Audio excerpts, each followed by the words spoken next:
Hello and thank you for joining me. My name's David Ferratian. I'm a clinical hypnotherapist practicing in the northwest of England. Now in the interview that follows, you're going to be introduced to a lovely lady by the name of Michelle.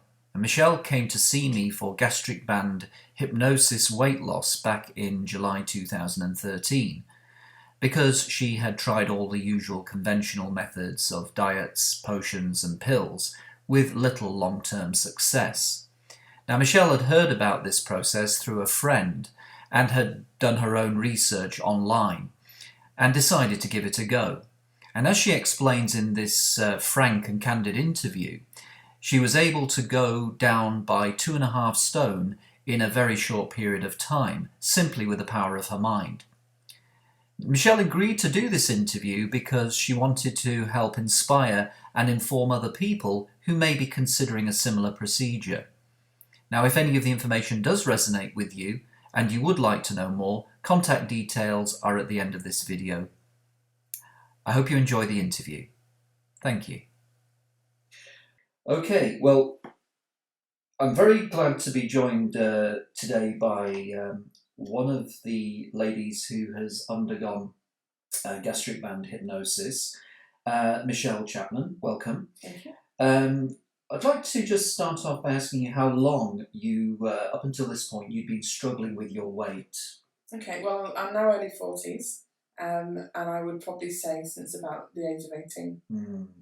And I've gone from a size 10 when I was 18 up to a very large size 24, and that's 24 in what I class as the fat shops, which are shops that actually tailor clothes for large people, so they're generally slightly baggier anyway. Right. So I've always struggled with my weight. And what is it about weight that really has taken something away from your life? What don't you like about that particular habit? It stopped my confidence for a start, because you stop looking in mirrors and things like that, and you put on this persona, if you will, of being a bright, bubbly, happy person. And if people make comments about your weight, you sort of joke it off and things like that. And you're the one that talks about being I'm the fat one, the other mates are the skinny, whatever, before somebody else does. So you automatically put a wall there so nobody else can hurt you. Right. And you found that in terms of your experience with other people, when they were looking at you, were they judging you? What was your feeling about that? You automatically think they are. Even if they might not be. They might not have been, but you automatically think that, because you split yourself into two. You are, one part of you goes that everybody sees this fat ugly person, and then the other part of you is nice and jolly, so that you don't let yourself be hurt, but you're already feeling hurt before you actually walk into a situation. Yeah. No matter if somebody looks at you, you think automatically they're not seeing who you are, they're seeing what you look like. And so the first thing I guess comes into your mind when you think about that is I go down the conventional route of dieting to get rid of the weight, because there's all nothing these else. So-called experts promise so much to you that they'll make you this slim, happier person, that just read my book or follow my video, and in 7 days you can look like this. And have you tried all these, Michelle? What have you tried? I tried everything. I tried the Atkins diet, I tried the Rosemary Conley diet, I tried every possible slimming pill that came out. Weight Watchers. I tried that one. Slimming World, I tried that one. Everything. And it may work for a few days, but then I'd stop, because my desire to eat the food that made me feel good, because it made me feel good, because when I was sad I ate, when I was happy I ate, when I was depressed I ate, the food made me feel good, even though afterwards I'd go and make myself throw up or whatever, purely because I didn't want to put on more weight. And I knew all this, but I couldn't stop eating. It's really interesting. I mean, to your mind at least, why is it that diets do fail? And the statistics at the moment suggest that 90% of people fail with diets long term, and they can achieve a certain amount for a period, like you say, but then ultimately they put the weight back on and then maybe even gain a few pounds. What is it that how do you sort of resonate with that? Well, that was me. I mean, I had no willpower until you helped me. And basically, no matter how much part of me was saying I need to lose the weight, the other part was saying, yeah, but I've got this extra layer that stops everybody else from hurting me, and the food helps me feel that way, and I couldn't do it, but it was also affecting everything else that I did. What was your feeling about exercise? Did you think that was also an important component? It was too hard to do. I believed exercise in the things that I enjoy, because I loved my horse riding and my walking my dogs and stuff like that. I never saw myself ever joining a gym. Yeah. I thought it was really important, but it was walking up the stairs was too much of an effort. You know, I'd get aches and pains in my knees, and I'd tell myself I couldn't do it because, one, I didn't want to go to a gym where all these thin people were, and I would look like Mr. Blobby in the corner, you know, and also my weight was affecting the fact that I was having asthma attacks and things like that. So exercising wasn't possible. No, it wasn't realistic. I understand that. And so we then go on to this idea of the hypnotherapy itself. And had you heard about hypnotherapy before? I had. I'd even brought Paul McKellar tapes to listen to try and help me lose weight. And they had, at the beginning, you know, they were great. I'd listen to them and think about horrible things when I looked at cake and stuff like that. Interesting that you say you know in the beginning. What was the problem with your experience with conventional sort of commercial CDs and self-help? It was basically because I didn't have the backup. I didn't have somebody I could talk to that could tailor make it to what I needed. Because it was something that was sold to hundreds of people out there, so it was supposedly, you know, everybody fitted the same thing. Yeah. But my issues weren't just about that. You know, I needed somebody that I could talk to, because as you know, I got quite stressed on our first meeting. But you let me talk, and I needed to talk, and nobody had let me talk before. You know, so I think that was the difference as to why I needed somebody there. Sure. And can I ask you where you actually heard about this particular service? Had you found it online, or you were recommended to me actually, right? By somebody else who'd gone through your process and it had worked for them. So I then went on to online and had a look and saw the comments on there, and realised that you weren't some weirdo, that you were a proper gentleman who knew what you were talking about and really wanted to help people. Right. And that it wasn't fake, you know. So I spoke to you on the phone. We had a lengthy conversation. You asked me questions that nobody had asked me. Nobody actually asked me how I felt about what I wanted, you know. And then I thought, yeah, you could help me. Great. Okay. And what were your initial expectations about the process following that initial consultation? I mean, prior to that, you may have had one view, maybe a little bit sceptical. Or is that a fair assessment? Were you sceptical? I was sceptical about your procedure here. I've always believed that there was something out there that can help me, but I didn't know what it was. So I was, and also I'd been to these so-called shows that they had at places where they had the hypnotist that got you to pretend you were a chicken and things like that.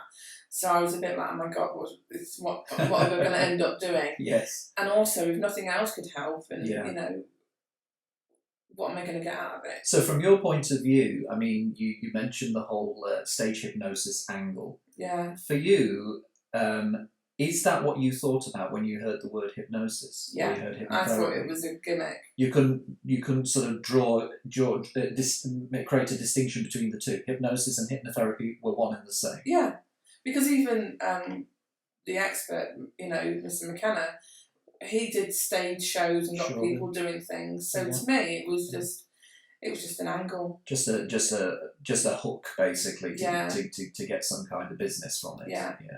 Okay, well, I mean, that's really honest. Thank you for that. What I would like to ask you is that before you came to your first session, were you nervous?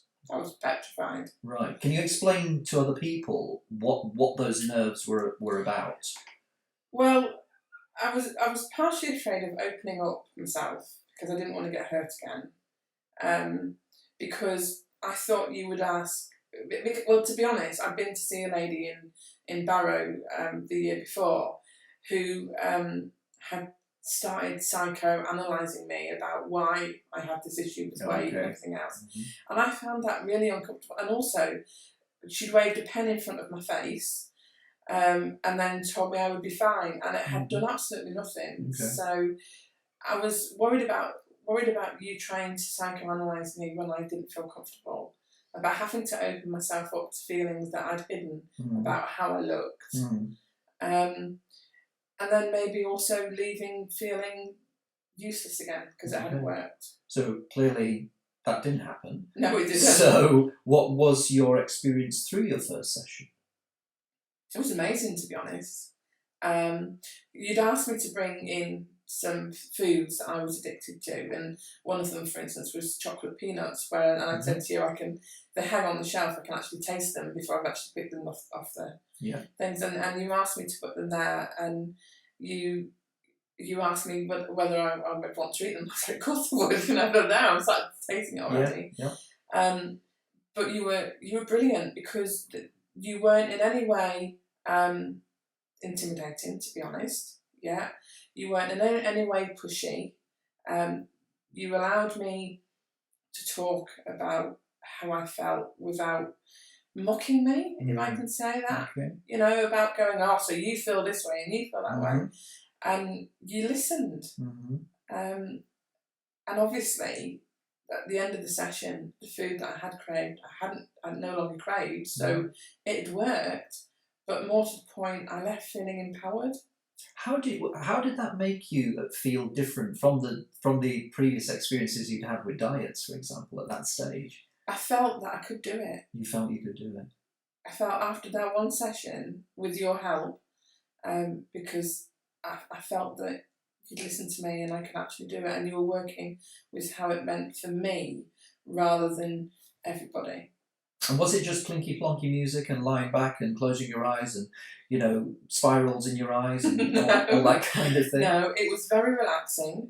I actually felt, I know this is going to sound really strange, but I actually felt like I'd released a whole load of pent up issues, and I actually left feeling so relaxed, so comfortable, that I couldn't wait for my next session. Great. And what were all the sessions the same? They were better. Right.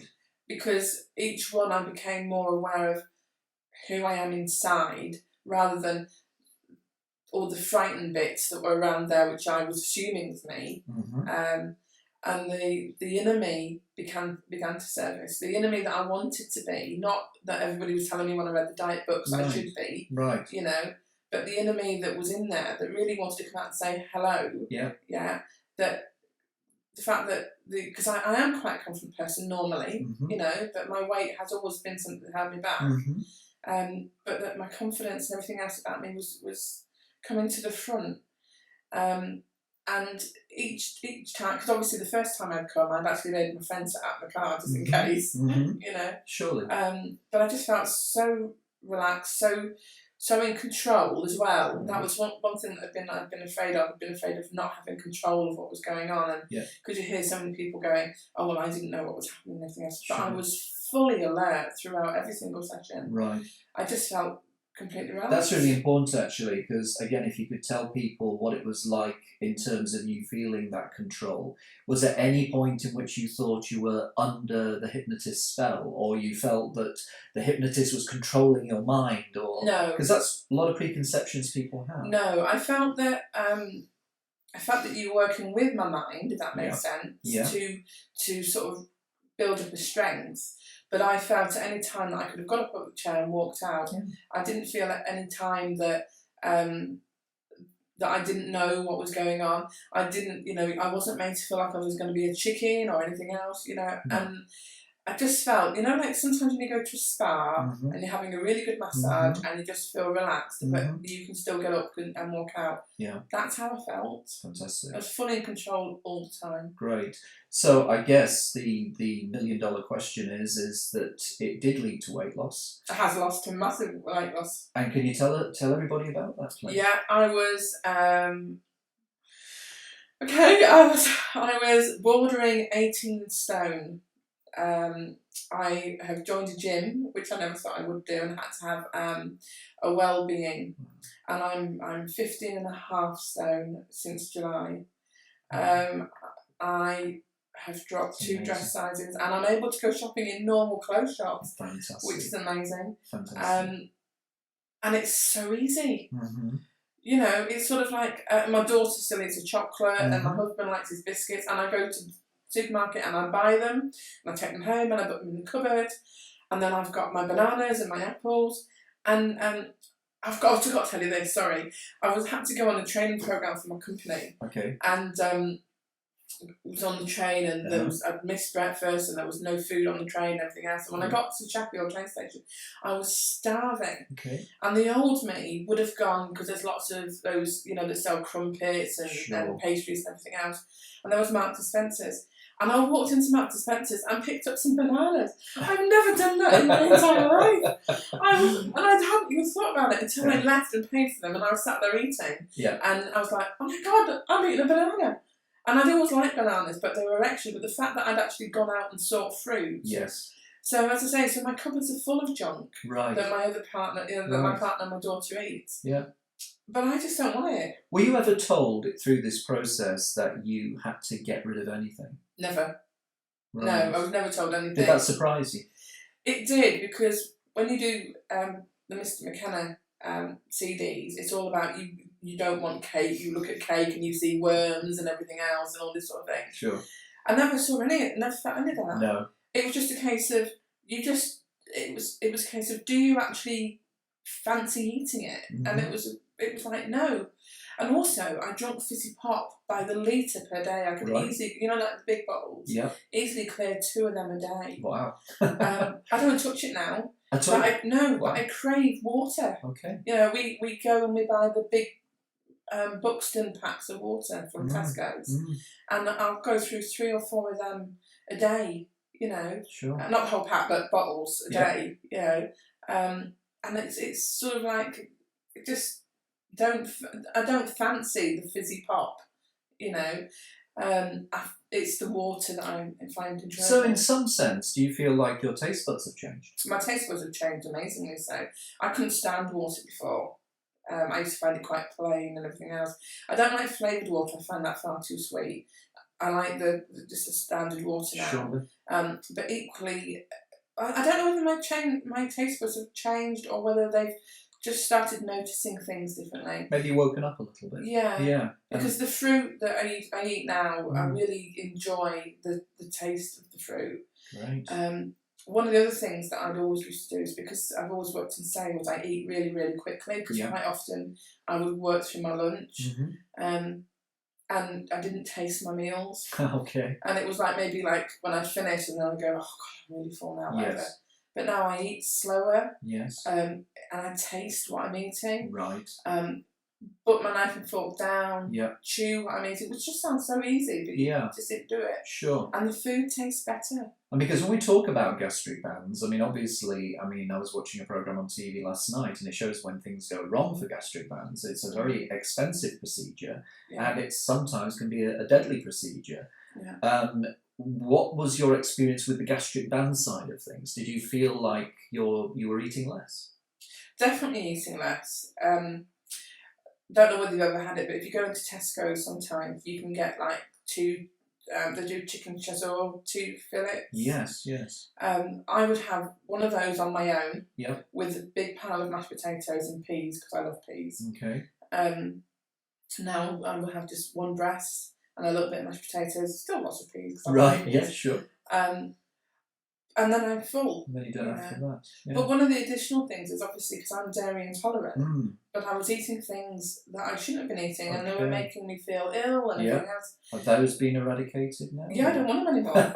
You know, and it's like if I'm at home, I'll make my own mashed potato rather than go and buy mashed potato. Yeah. You know, so everything I eat now is generally either smaller portions or homemade. Wonderful. So my illness hasn't been a problem either. So was that a kind of an IBS you're talking about there? Was it? Well, yeah, it was IBS. It was throwing up every time I had dairy. It was extremely bad indigestion. Right. All things that made me and itchy skin and stuff like that. All things that made me poorly. Yeah.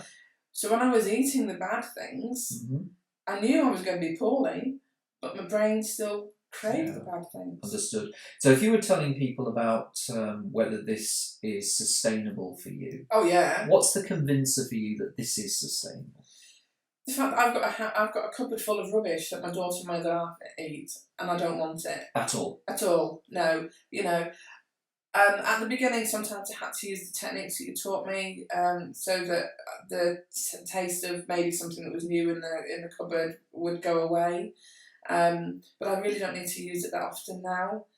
If we go anywhere, we go for a meal or something, you know, and people will have dessert, and I'm like, I'll have maybe the fruit bowl or something like that, you know. And it's whereas before I would literally sit and look at somebody who maybe left some cake on their plate, thinking I could eat that. Could have that. I just don't want it. Wow, fantastic. But it's had the additional effect. I said I've joined a gym. Yeah. My exercise has picked up. My horse riding has picked up. I'm riding 3 times a week now.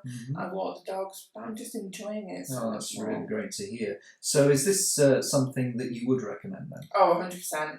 Without fail, I would recommend this to anybody.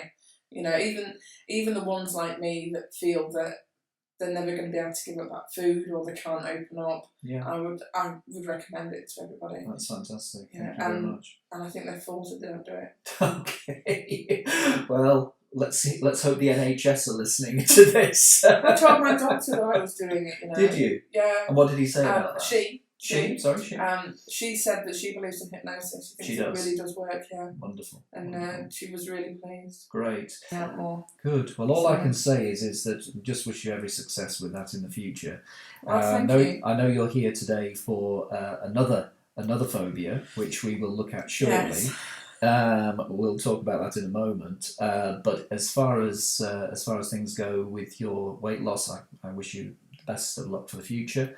And look forward to hearing even further progress from you. I just want to say thank you for giving me the confidence to move forward on it. Well, it's my pleasure. Thank you very much, Michelle.